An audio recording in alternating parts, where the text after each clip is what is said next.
mais uma receitinha para vocês. Eu vou fazer agora para comer com o Éder bolinhos de chuva, gente. Lembra aqueles bolinhos da vovó? Então, eu tenho uma receita aqui um pouco diferente. Que ela vai precisar. Aqui, olha, tá medido uma xícara de farinha de trigo. Eu tenho um medidor, tá? Aqui, quer dizer, aqui tá uma xícara de farinha de trigo. Aqui está uma xícara de amido de milho, né? A famosa maisena. Aqui estão, gente, 2 ovos. Aqui, 4 colheres de açúcar. Aqui, uma xícara de leite. Uma colher rasa de fermento pó químico, né? Aqui tem a canela para colocar depois, se estiver frito já. E aqui eu coloquei açúcar, que eu vou colocar essa canela na açúcar e vou passar depois que o bolinho estiver frito, ok? Então, aqui estão os ingredientes.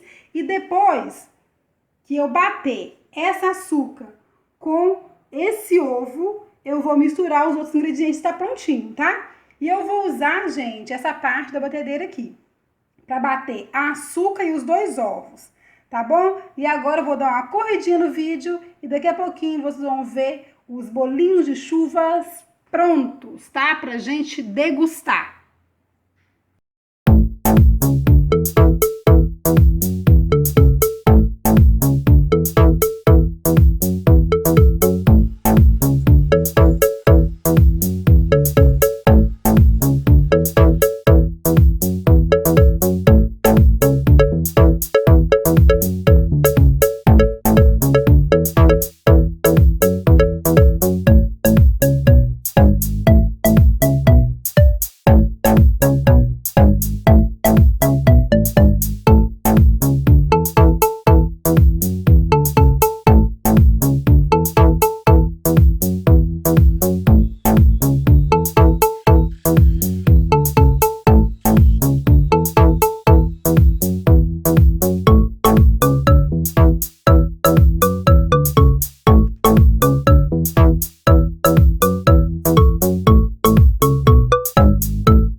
E aí está, gente, olha que bonito que ficou, tá vendo?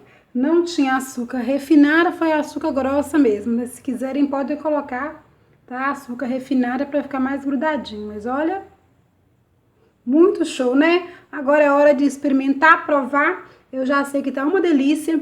E é aquilo, né, gente? Se gostou do vídeo, não esqueça de deixar o seu like, se inscrever, compartilhar com todos os seus amigos. Um beijão! E até o próximo vídeo. Tchau!